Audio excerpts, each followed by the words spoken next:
Hello and welcome back to Final Fantasy XIV. I'm Liche, and I've reached the next level of the PeluPelu questline, so I figure, why not? Earthenshire awaits. PeluPelu looks delighted.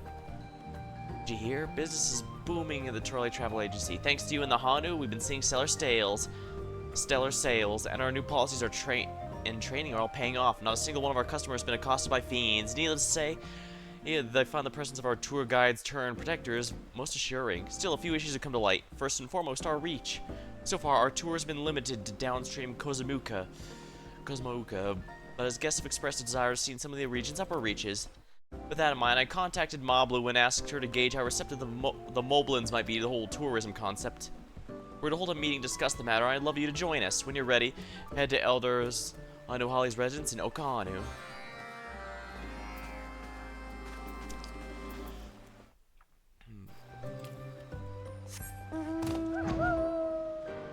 I'm doing the usual thing where I stock up on 3 and then do the next 3 after to speed up the process.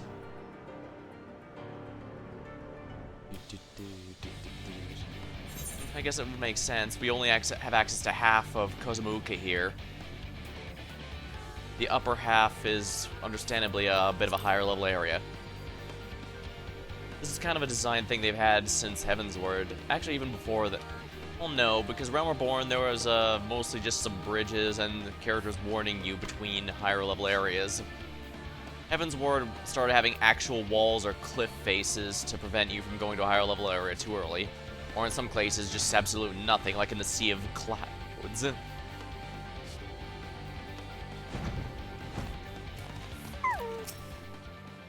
There you are. The meeting will be on the 2nd floor. Earthenshire's Ready Rock will be joining us. I look forward to hearing about the Potsworn's position on tourists coming to visit.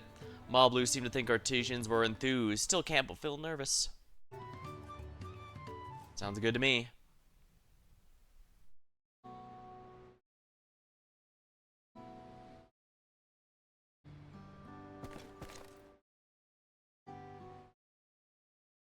What an honor this is. Redirock, Liplu, and Code himself. Thank you for coming. Redirock didn't know you were involved with Lucky Tour busy deals. How delightful it is to meet again. The peddler you mentioned your proposal to bring tourists to Earthenshire, and we'd be glad to welcome them with open arms. The Potsworn were very supportive as well. Oh, that's fantastic, thank you. I'll have to ask, what if our customers distract your artisans from their work? I'd hate for this arrangement to negatively impact Earthenshire's trade. No need for worry, frowns. Many Potsworn themselves think contact with outsiders will provide fresh inspiration. We're happy to guide walk visitors as well. Until recently, many Hellpans were recovering from hurdy fields, but the situation's greatly improved. Besides, they'll bring more opportunities to sell crafty goods. Mulbies will make sure the Potsworn can keep working unhindered, even during Lucky tours. Should indeed. Our wares are proving popular with visitors in Okohanu, and the proceeds have enriched the community. Everyone stands to benefit. It fills me with joy to hear the stories of happiness spread through trade. Red Rock does have one question. The Great Stairs are still impassable. How will visitors reach Earthenshire? Is that what we're going to be resolving here? Lupin and I have discussed the matter at length.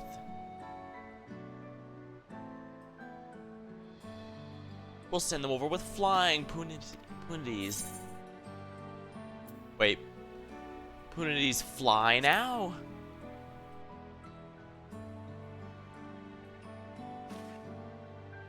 Right, if it swims, it flies.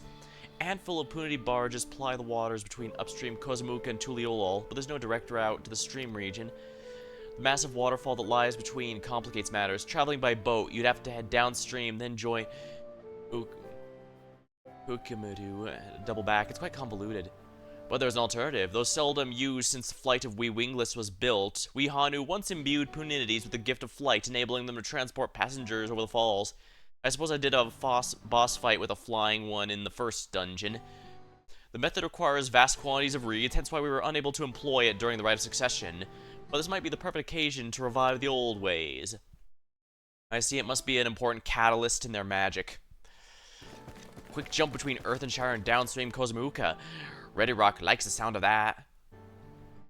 Of course, we'll need staff well-versed in punity care, which is why I've already reached out to some of the Beast Keepers.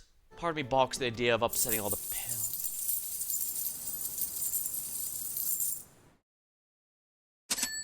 Oh, but my inner abacus assures me this is another worthwhile investment.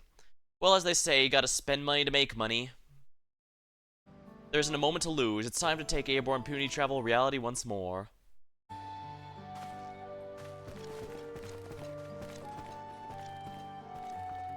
I'm guessing that's going to be the mount we unlock, since that's what people have been flying around on. I'm glad our expansion looks set to succeed. For their cooperation, I'll see to it that our Moblin and Hanu partners get their share of the profits. But first, let's ensure the additional profits to share in the first place. Let's ensure that there are additional profits to share in the first place. We'll need a large effigy to channel our wind magic into the Punities, and for that we'll need plenty of reeds, not to mention realms of cloth stitched with ether enriched flight feathers, but you can leave those preparations for the latter to us Hanu. I have business in the capital, so I'll procure the Punities. Come think of it, I'll have to commission Wokivu to build the enclosure for them as well.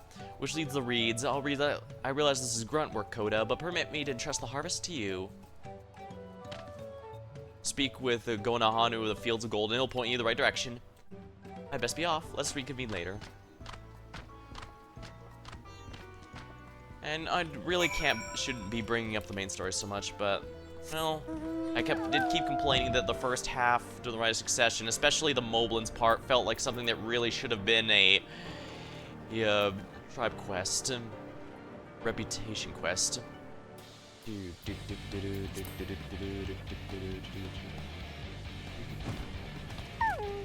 I've got the Nine-Tailed Fox mount, I just haven't been I should probably use it for my samurai here. I just kind of like the way the Lunar Kamui fits with my, glam.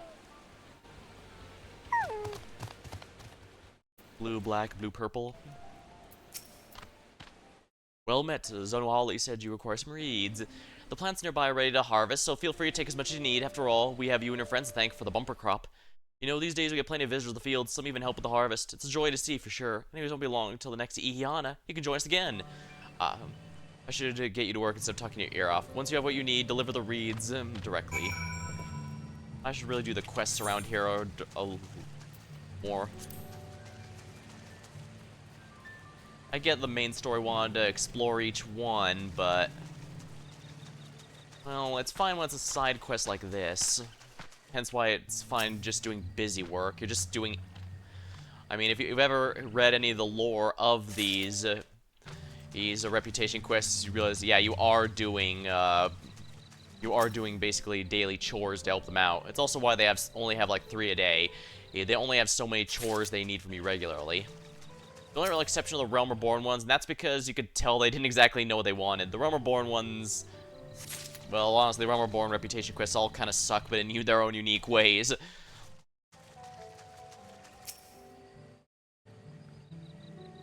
Like, some of them are just non-stop fetch quests, some of them require items from fates that drop.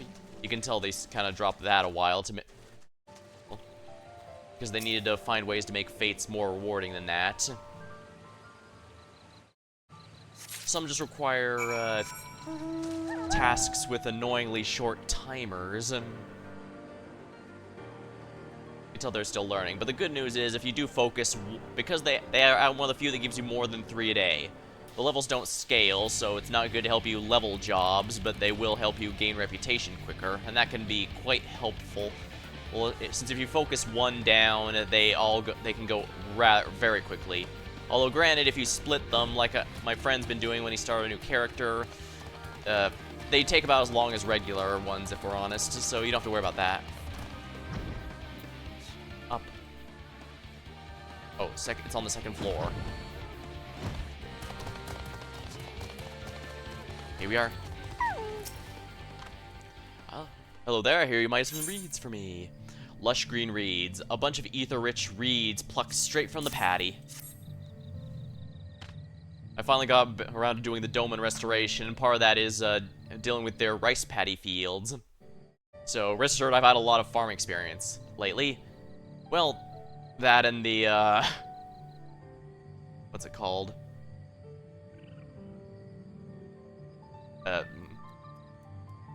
Oh yeah, and the farming from the actual farming mini game, the Island Sanctuary.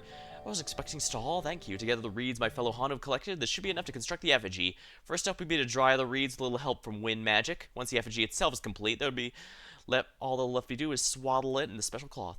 You needn't worry about the details though, we'll see the rest. Return to the travel agency, there'll be a needy there.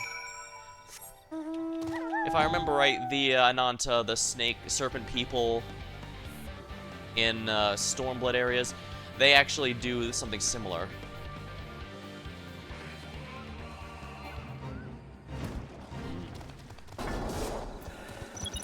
Oh, you know what? Let's have some fun.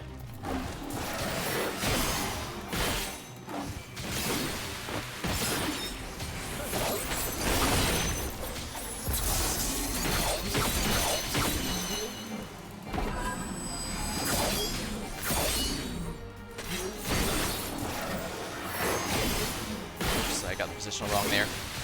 Yeah, I really need to practice the samurai rotation a bit more. I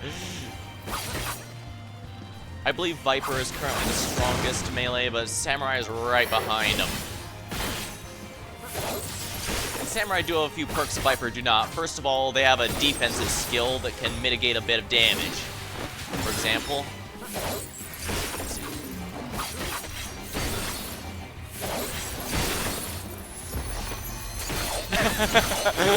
yeah. Never ceases to be satisfying to see massive chunks of the boss's HP leave entirely thanks to me. I seem to do... Even Viper, for me, only really got a lot more fun once I started getting the burst phase, which is level 90, so I guess I just like burst, satisfying burst in general. And Samurai is definitely all about the burst. Ah, there you are. I just got back myself. The Beastkeepers are on the way to the Punities as we speak. Once the creatures are capable of flight, it'll be a quick hop to Earthenshire. I'm planning to offer bespoke tours for customers wishing to purchase pot-sworn crafts straight from the source. Thankfully, Wukavu agreed to work on the enclosure. Once the effigy is finished, we'll just need to wait for Zunahali to arrive. Dang, that was a lot shorter than I was expecting.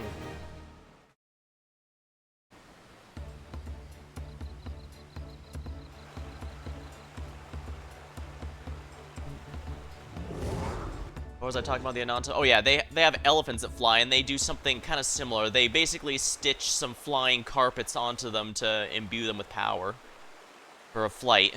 So that's how you get that particular mount.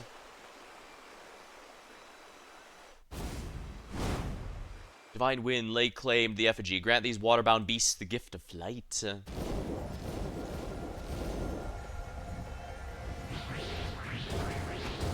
I was gonna say, this is... I don't think we've seen anything like this before, but actually, yeah, the turtles have their own ritual to grant people the power of water. And I guess since the Hanu are birds, it makes sense they'd have the power of wind. Flight.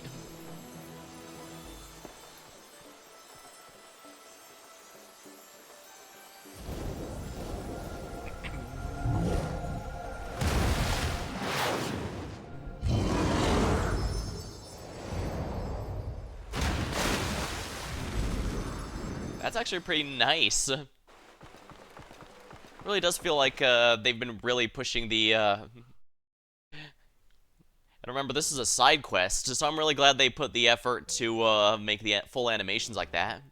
Thanks to the efforts of all involved, the trial agency is now replete with its own punity enclosure and wind effigy.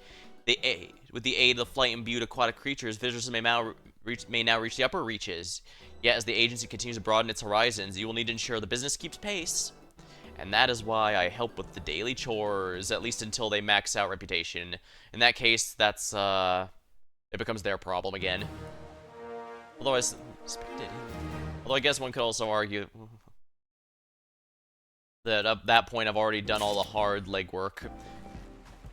Because you do need to be responsible for the stuff, like the Punies here, that does not happen if I don't specifically help with it, so I guess, let's see here. Thrilled to be here.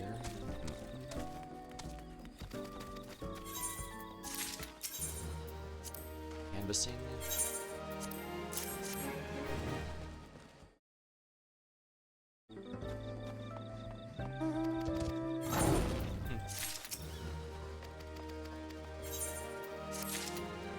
we are.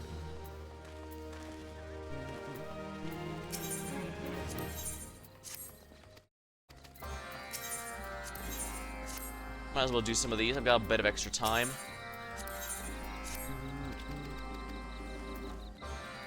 Let's see, what's available for the PeluPelu exchange? Oh, Punity Horn already, wow. Usually that requires the second to last rank, but I guess they decided to... I guess it's... well, no complaints.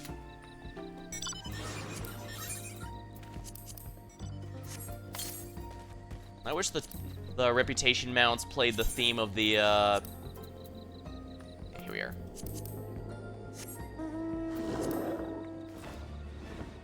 Yeah, I wish they played the PeluPelu theme here. I can get the orchestra on just fine, so I can play it at my house or whatever. I just need to, you know, keep going. But, yeah. Breath of foul air. Survey designated location, take out any uprooted marbles. Speak with males, and let Mobby be your guide. Oh, I see. Because we included all, extended our stuff up to here, we can now travel here. It's not bad.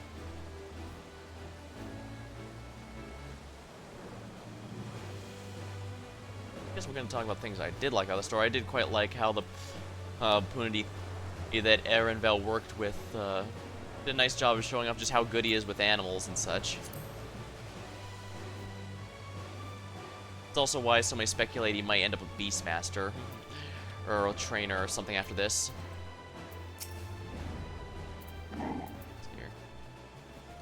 Sorry, I know I was trying to talk less about the main story, but I guess since this one's been straightforward, it's easy to start making comparisons of what would have worked better. A lot of would have worked better here. Thank you for coming, Special Advisor. Molby will not waste your precious time and go straight into the Lucky Tour. Many months ago, the Moblins made their homes here, lived alongside Yokoi. Every handful of earth riches they gathered went to the giants. But then one day, the Yokoi left and only Moblins remained. Though free of their oppressors, the Moblins were bereft of providers and protectors. So what to do? They took a bountiful resources and turned to clever hand races. The pot pacts had begun. In the beginning, they grabbed snatched artisans and forced them, but when Galul Jaja came, he taught us a better way. Since then, to help hands ensure good living for the Potsworn. Together, they have much jingly shine. Molby has many tongue flaps yet to share, but saved for the next sightseeing. Sorry to keep you. I need someone to practice on.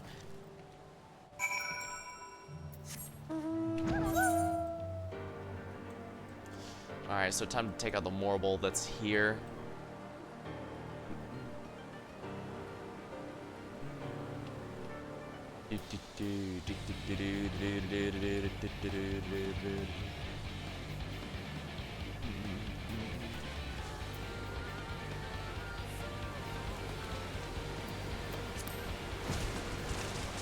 Destination.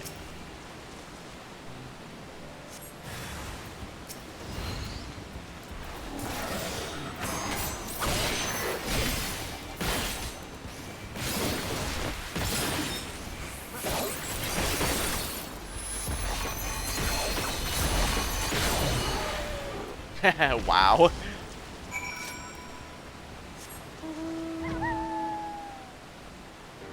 Yeah, the upgrades at level 100 are meager, but I also didn't want them to screw with Samurai too much. Then again, I did mention, but I actually do like Dawn Trail Samurai more than Endwalker Samurai. Like the Tsubumi, this is the follow-up ability after the Iaijitsu, the big nuke. That used to have a notable cooldown on it. But now you can always follow up with it. And so basically that's where the majority of Samurai's burst damage comes from. And it is very satisfying, as you saw from me taking on that Fate boss.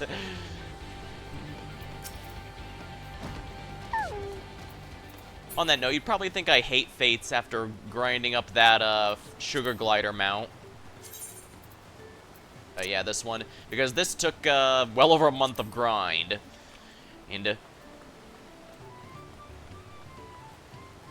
but honestly, was pretty nice. I mean, it's the reason I was able to max out all my DPS jobs without having to worry about long DPS queues and stuff. Not to mention, Shalawani is easily the best Fate grinding location since it's not a huge map, but there's 3 Aetherites in ideal locations, and the Fates themselves aren't too far away from it, so... Yeah, Dawntrail, not to mention Dawntrail in general, I think they, if I remember, yeah, Dawntrail in general buff Fates in terms of what they are, so they're definitely one of the more productive grinds. Oh, who knows, if I get a chance, maybe I'll be able to grind a bit more Fates. Don't have the time I once did, but it was nice while it lasted, that's for sure. Welcome to Many Fires. Once uses base camp for the workers building, fight to be wingless, so you can a short stop for weary travelers. Following Tuliyolal's foundation and Gulal Jaja's coronation, it was the Dawn Servant who ordered the Great Stairs construction. What began as a request from Kozamuka's people became a national enterprise, and even the Yokoi participated in the communal building effort. The project promised to enliven the region with much trade and traffic. Malby heard in Grand Malby that neighbors came together in mutual thanks sharing and joy spreading and celebration for the lasted 3 entire days. As predicted, the stairs brought new prosperity, but this good living ended when the storm smashed structure to kindling. This is why we mobilized are grateful for the Turali Travel Agency and their lucky tours, invigorating both upriver and down. Thank you for helping Moby practice tongue flaps. He still has queasy guts at the thought of leading a group, but he feels much better about it now.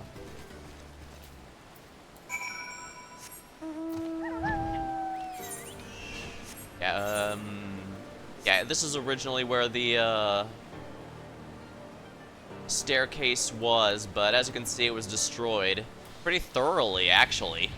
And going about Huges, I admit partly wondered if the, Pelu quest would be to repair it, but I guess with Ponies, there's, an easier way through. Interesting. Then again, I guess it could also be restored through, other means. There's a lot of ways to go through it.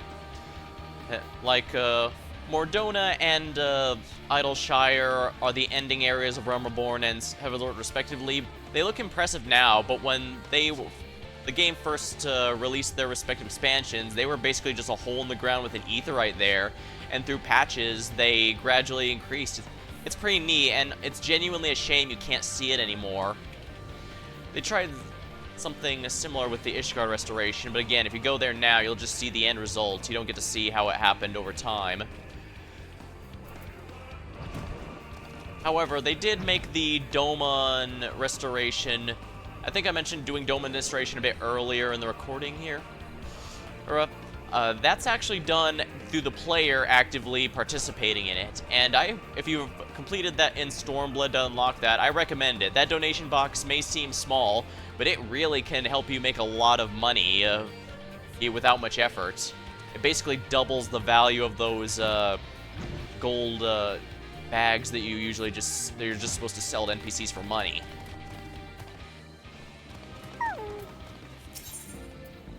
Oh, right, I'm missing something still.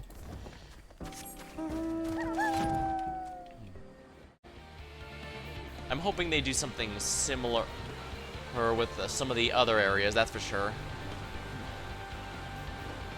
Like, we really... Shadowbringers never had anything like that, which is a shame, because the entire point was to, you know, bring that back from the brink. And, Endwalkers... The destruction in Endwalker was mostly led to areas outside of the places you explore.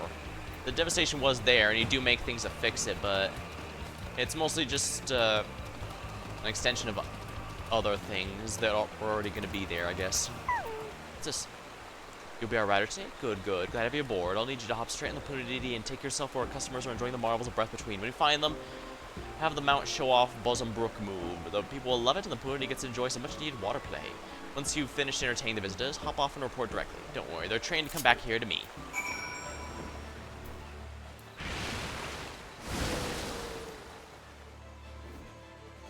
I see they're well trained to be able to do that. I guess it's kind of like the SeaWorld attractions.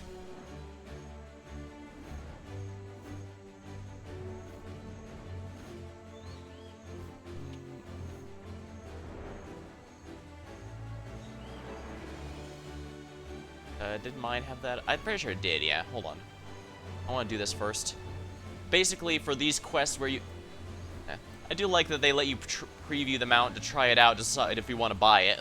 I mean, I bought it there because, collection purposes, but I imagine people who don't just like to collect the reputation mounts would like to at least see which ones are worth their time and currencies.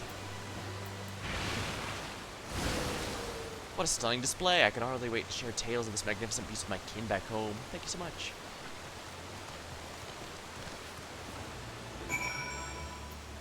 Now, let's go off of this one and climb on mine. Where's the mount? Oh, it's in a character. Summon forth the Puni. Delight onlookers no end with its charm. Yeah, inhabiting the waters of Yuktaral, these gentle giants have been employed by humans since olden days to tow boats on the continent, rivers, and lakes. This specimen is particularly inquisitive, having been imbued with the ability to fly, and has further developed a taste for travel. And having been imbued with the ability to fly, that has further developed its taste for travel. If the Punities are happy too, then I'm happy too. Ah, yeah, it does have it. But something to note, if you fall off the mount and decide to just use your own, it doesn't work for the quest. It must specifically be the one from the trainer. Now, this does make sense since some of the quests, like, will ask you, I need you to specifically feed this one, or this one's a bit sick, take it over here for treatment.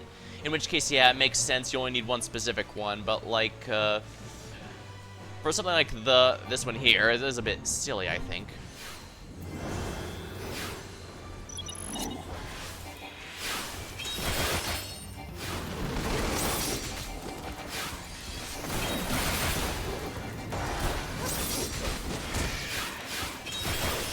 Oh, by the way, something to remember. Fuko is actually an upgrade at level 86. Before then, it's a different attack.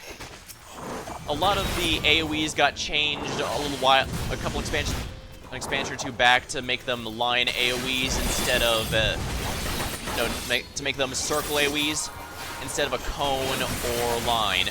However, if I sink into anything below level 86, Fuko will revert to its cone AoE, which has thrown me off on occasion, I'm not gonna lie.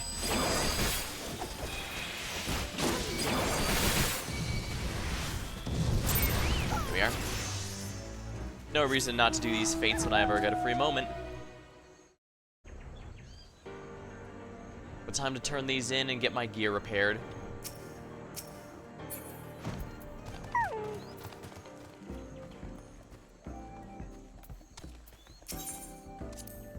Popular Punities. The guides tell our customers we're pleased with your Punity performance. According to Misulja, they're so highly social creatures, they don't put on displays of water-based magic for the sole affection of those they consider friends. Ah, so they're the kind that, seeks to, earn the respect of others. The behavior is also said to lower anxiety and promote their well-being. Our new idea also provides the Punities the much-needed exercise. As such, Misulja is only too happy to let us continue the practice. I hope you can help us again. Breath of foul air. You dispatch the mountain morbol, then. This will come as a welcome relief to the area's inhabitants. People and Punity alike can breathe easy once more. The natural beauty of Kozumauka is a national treasure and our industry's greatest asset.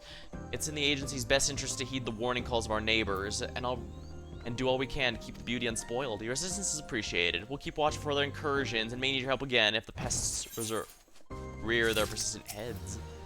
Welcome back. By the thoughtful look, it looks like this tour is most enlightening. We are fortunate indeed to have the Moblins offer their expertise on the upriver regions. After all, who's better versed in the area's history and landmarks than the locals? Tours, of course, will be accompanied by an armed escort, so no harm comes to the customers. We wish for this to be an enriching business opportunity for everyone involved. And there we are. Well, I guess I'll have to... I guess that's all for now. A bit short, but... well, like I said, I think it's fine for what it is. The reputation is just you doing chores for a particular faction and assisting them in their endeavors to help move things along. Wonder if that's supposed to be cosplaying that one character from Chicken Run. But that's going to be all for now. If you want to watch my live streams live, I go on Twitch every so often, or if you want, I do upload my VODs to YouTube. Until next time. Thank you for watching. Hope you had a good time, and I'll see you later.